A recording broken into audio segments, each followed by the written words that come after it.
नमस्कार, मेरा नाम है राज के वर्मा और आप देख रहे हैं रिपोर्टर जी।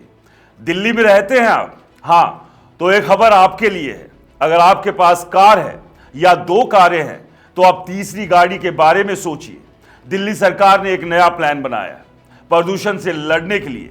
कहते हैं कि हर घर की तीसरी गाड़ी इलेक्ट्रिकल होनी चाहिए, यानी ईवी। सुनने में तो अच्छा लगता है, हवा साफ होगी, धुआं कम होगा, लेकिन सवाल यह है, क्या ये प्लान वाकई हवा साफ करेगा या सिर्फ आपकी जेब पर बोझ डालेगा? आज हम इसी पर बात करेंगे। दिल्ली की हवा, गाड़ियों का धुआं और सरकार का ये नया फरमान। दिल्ली की हवा को कौन नहीं जानता। सर्दी आती है और सांस लेना मुश्किल हो जाता है। PM 2.5, PM 10 ये शब्द आम हो चुके हैं। हर साल AQI 400 से 900 तक पहुंचता है। बच्चे मास्क पहनकर स्कूल जाते हैं, बुजुर्ग घर में कैद हो जाते हैं और सरकार हर बार नया प्लान लाती है। कभी OD1, कभी पटाखों पर बैन, और अब बारी है इलेक्ट्रिक वाहनों की। दिल्ली की नई मुख्यमंत्री रेखा गुप्ता ने नई ईवी पॉलिसी 2.0 का मसौदा तैयार करते हुए कहा है कि 2027 तक 95% नई गाड़ियां इलेक्ट्रिकल होगी और उसका एक हिस्सा यह कि हर घर की तीसरी कार ईवी होनी चाहिए।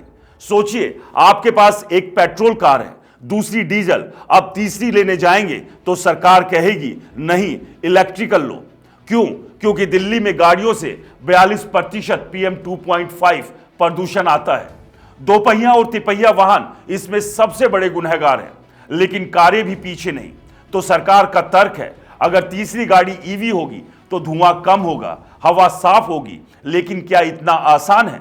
दिल्ली में अभी 6.5 लाख से ज्यादा गाड़ियां रजिस्टर्ड है। पिछले साल 73,610 इलेक्ट्रिक गाड़ियां बिकी, यानी कुल का 11 से 12%। सरकार का टारगेट था 2024 तक 25% तक ईवी, वो पूरा नहीं हुआ। अब नया टारगेट है 95% और ये तीसरी गाड़ी वाला नियम उसका हिस्सा है। लेकिन सवाल यह है, क्या दिल्ली इसके लिए तैयार है? चलिए एक आम दिल्ली वाले की जिंदगी में चलते हैं। मान लीजिए आप मयूर विहार में रहते हैं, एक मिडिल क्लास फैमिली। आपके पास एक मारुति ऑल्टो है, दूसरी स्कॉर्पियो। अब तीसरी गाड़ी लेने की सोच रहे हैं, शायद बच्चों के लिए या ऑफिस के लिए। आप डीलर पर जाएंगे और वहां आपको बताया जाएगा, सॉरी, अब पेट्रोल डीजल नहीं, ईवी लीजिए। एक इलेक्ट्रिक कार कम से कम 10 से 12 लाख रुपए। टाटा नेक्सन ईवी की बेस प्राइस 14 लाख से शुरू होती है। MG ZX ईवी की 20 लाख से ऊपर। और ये सब तब जब पेट्रोल कार 6 से 7 लाख में मिल जाती है। अब सरकार कहती है सब्सिडी मिलेगी। ईवी पॉलिसी 2020 में 4 पहिया गाड़ियों के लिए 1.5 लाख तक की सब्सिडी थी, लेकिन वो सिर्फ 1000 गाड़ियों के लिए थी। वो कोटा 2021 में ही खत्म हो गया। अब नई पॉलिसी में क्या होगा ये साफ नहीं। तो आपके पास दो रास्ते हैं, या तो 5 से 7 लाख ज्यादा खर्च करो या फिर तीसरी गाड़ी का सपना छोड़ दो। और चार्जिंग, दिल्ली में अभी 4800 पब्लिक चार्जिंग पॉइंट्स हैं। सरकार का टारगेट था 2026 तक 48,000, लेकिन अभी सिर्फ 10% पूरा हुआ है।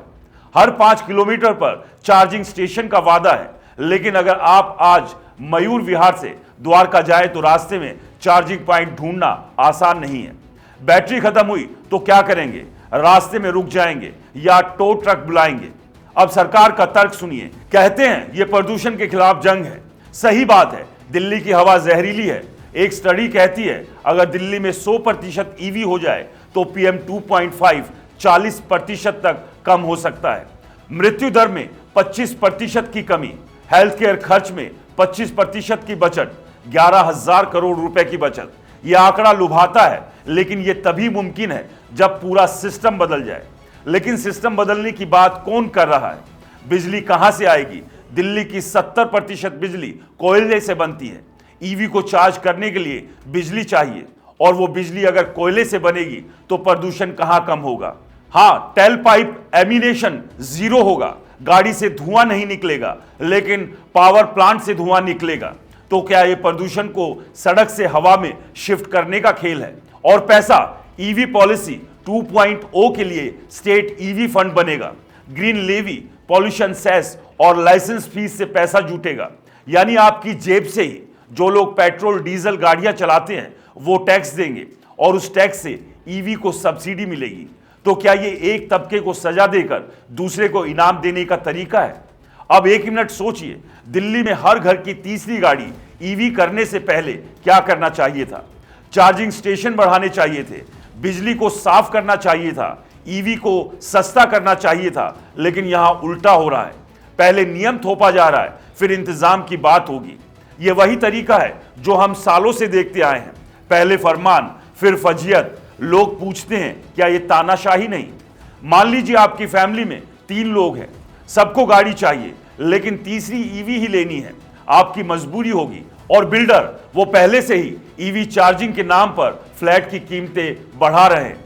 नोएडा में एक सोसाइटी में चार्जिंग पॉइंट के लिए 50,000 एक्स्ट्रा मांगे गए। तो क्या यह सिर्फ आम आदमी के लिए बोझ है और बाकियों के लिए मुनाफा? मैं ये नहीं कह रहा कि ईवी गलत है, प्रदूषण कम करना जरूरी है, लेकिन यह सवाल पूछना भी जरूरी है, क्या तरीका सही है? क्या दिल्ली का मिडिल क्लास इसके लिए तैयार है? क्या सरकार ने पहले वो सब किया जो करना चाहिए था?